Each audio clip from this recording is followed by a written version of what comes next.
Imagine calling 911 and hearing a woman on the other end of the line say that her boyfriend has been stabbed.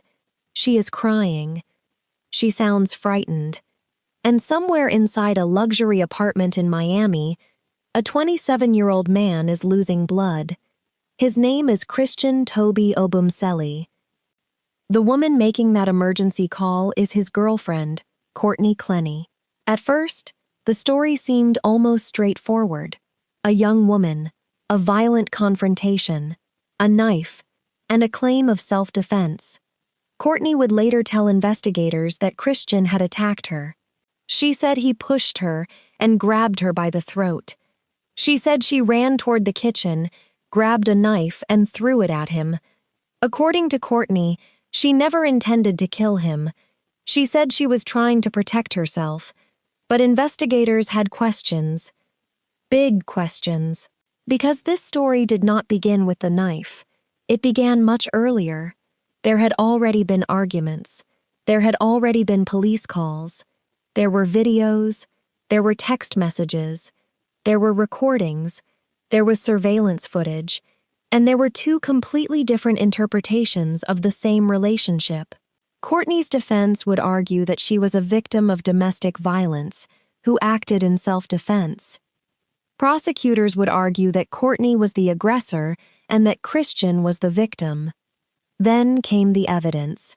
Investigators examined the apartment. They examined the knife. They examined the timeline.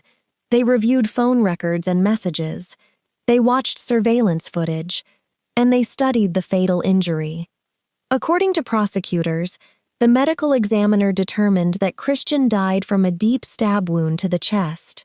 Prosecutors argued that the injury was more consistent with a forceful downward motion than with a knife being thrown from a distance. That created one of the central conflicts in the case. Courtney said she threw the knife.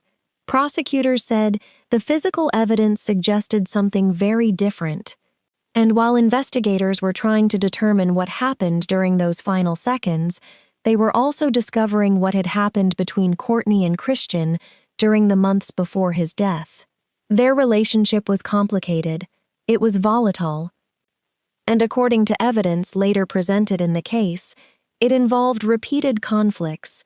The couple had moved into a luxury apartment in Miami's Edgewater neighborhood. From the outside, their life could have looked perfect, young, successful, attractive, living in a beautiful building in one of America's most glamorous cities. But behind the apartment door, things were much darker. Building staff reportedly documented repeated loud arguments. Neighbors complained about disturbances. And police had previously been called during disputes involving the couple. 2 months before Christian's death, surveillance footage from an elevator captured another confrontation between the couple. The footage became important evidence for prosecutors. It appeared to show Courtney shoving and hitting Christian. Another video, recorded during a trip to Aspen, was also discussed during the case. Prosecutors pointed to footage showing Courtney hitting Christian multiple times during an argument. But the defense had another interpretation. They argued that the videos did not tell the entire story. They said Christian had also been abusive toward Courtney, and they argued that the relationship had been toxic on both sides.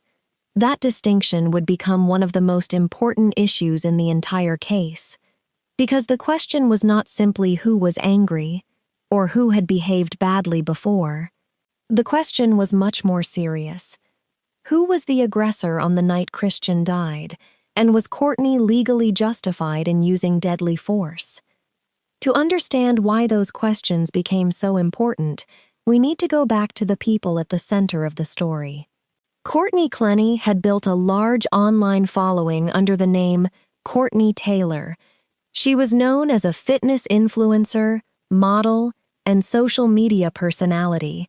Her online presence showed a glamorous lifestyle: fitness, travel, photography, luxury, and a growing internet audience. Her public image was very different from the private life that investigators would later examine. Christian Obumseli was 27 years old. He was building his own career and was involved in cryptocurrency and business. To the public, he would eventually become known because of the circumstances of his death.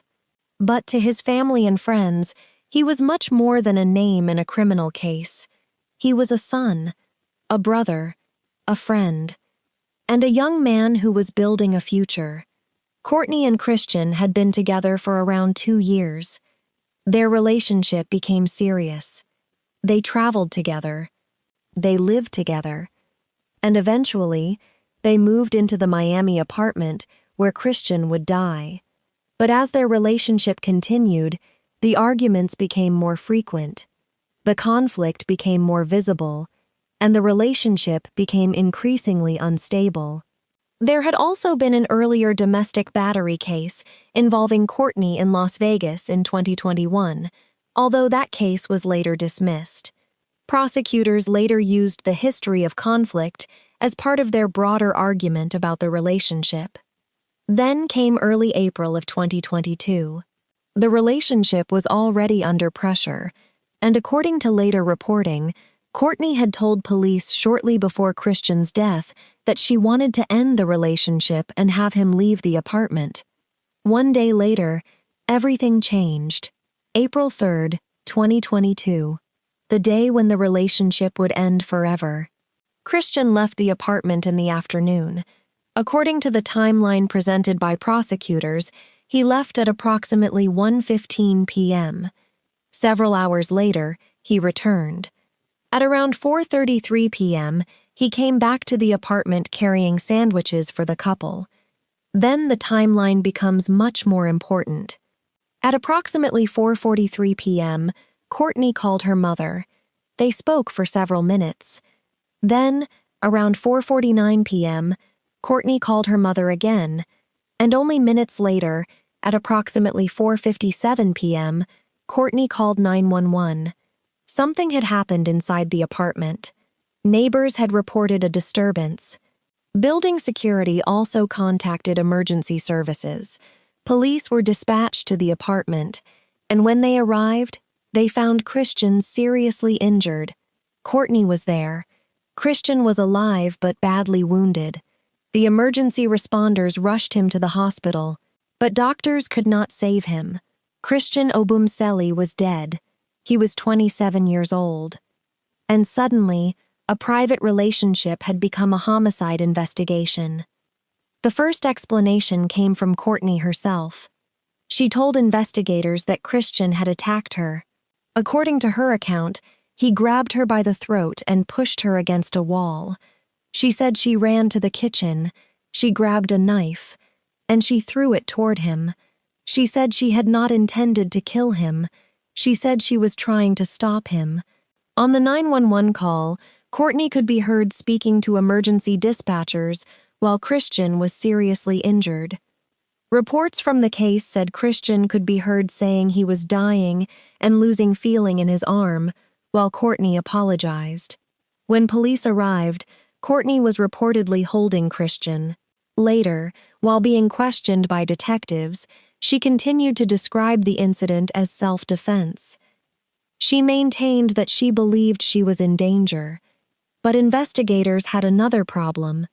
They needed to determine whether the physical evidence matched her story, and according to prosecutors, it did not. The medical examiner determined that Christian had suffered a deep stab wound to the chest.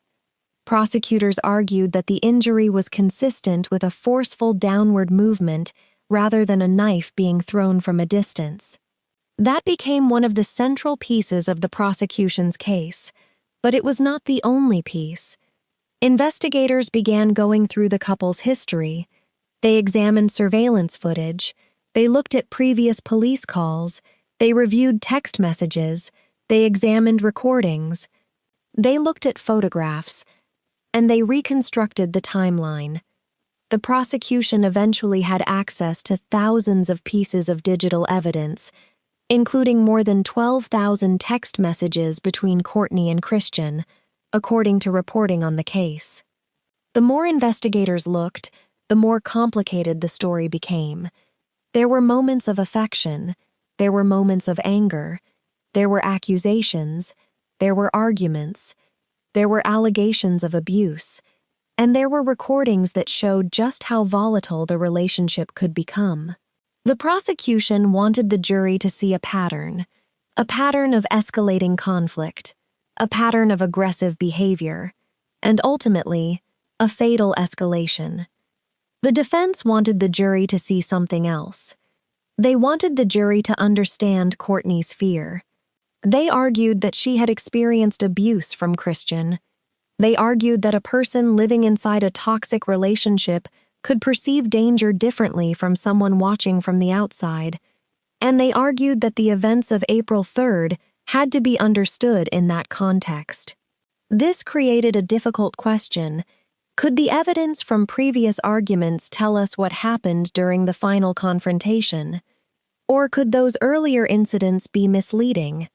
A video can show an argument. A text message can show anger. A recording can show fear. But none of those pieces automatically explains everything that happened during the final seconds of a deadly confrontation. That is why the physical evidence became so important. The apartment itself became part of the story. The knife became part of the story. The wound became part of the story. The phone calls became part of the story, and the timeline became part of the story. Investigators were not simply asking what Courtney said happened, they were asking whether the scene supported what she said. And according to prosecutors, there were inconsistencies. The investigation eventually led to criminal charges. Courtney was arrested in Hawaii in August 2022.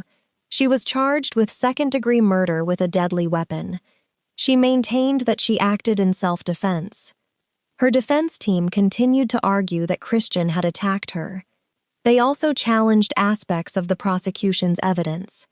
The case then entered years of legal proceedings, and because the case involved a well-known social media personality, it quickly attracted enormous public attention. But inside the courtroom, the case was not about social media. It was about evidence.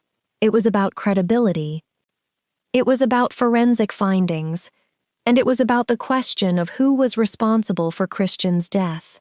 The prosecution prepared to present surveillance footage. They prepared recordings.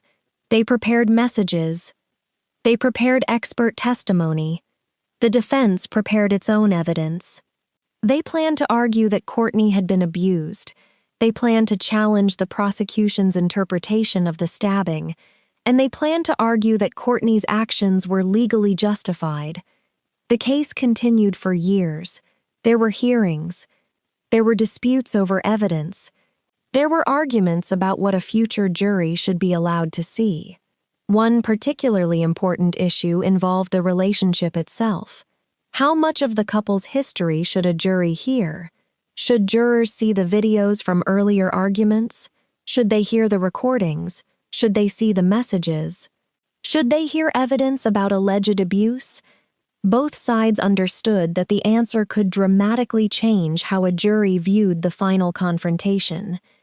In 2024, the defense even presented a knife-throwing demonstration in court as part of its effort to support Courtney's account that she had thrown the knife. Prosecutors and representatives for the Obumseli family disputed the relevance of the demonstration and argued that the fatal wound was inconsistent with the defense theory. The battle was no longer simply about what happened, it was about what could be proven, and what a jury would believe. Then came 2026. After more than 4 years of legal proceedings, the case was finally approaching the point where Courtney would have faced a murder trial. A jury could have been asked to hear the evidence. They could have watched the videos. They could have heard the recordings. They could have heard the competing explanations. And they could have decided whether Courtney was guilty of murder. But before that trial could fully begin, Courtney made a decision. She would plead guilty to a lesser charge. On August 10, 2026, Courtney Clenny pleaded guilty to manslaughter with a deadly weapon in connection with Christian Obumseli's death. The original second-degree murder case was resolved through the plea agreement. Instead of going through a full murder trial, Courtney accepted criminal responsibility for manslaughter. The court sentenced her to 6 years in prison. She was also sentenced to 5 years of probation, and because she had already spent years in custody following her arrest, she received credit for time served. The plea changed the ending of the case. There would be no jury verdict on the original second-degree murder charge. There would be no long trial where the public watched prosecutors and defense lawyers present every part of their cases. Instead, the case ended with a guilty plea to manslaughter. For Christian's family, the legal process had finally reached an ending. But a courtroom ending is not the same thing as emotional closure. No sentence could bring Christian back. No plea could erase the years of grief. And no legal document could change the fact that a 27-year-old man had died inside the apartment he shared with his girlfriend.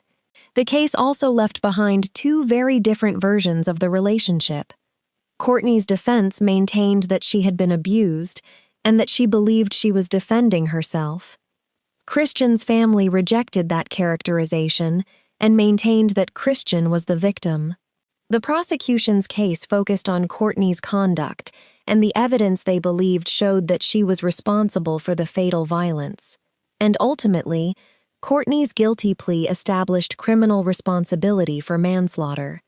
But it is important to understand what the plea does and does not tell us. It tells us that Courtney accepted a manslaughter conviction. It does not mean a jury reached a verdict on the original murder charge. It does not erase the defense's previous claims. And it does not change the fact that the self-defense argument was a major part of the case before the plea. For years, the public had watched this case develop.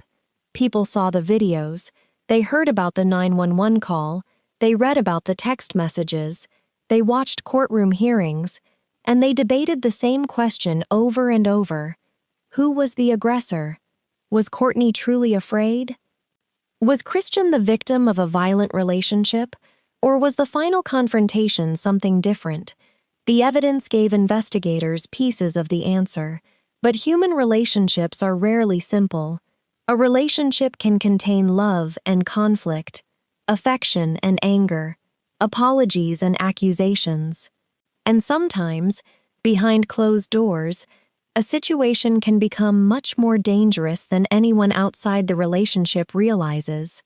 That is one reason this case captured so much attention. From the outside, Courtney and Christian appeared to have the kind of life many people associate with success.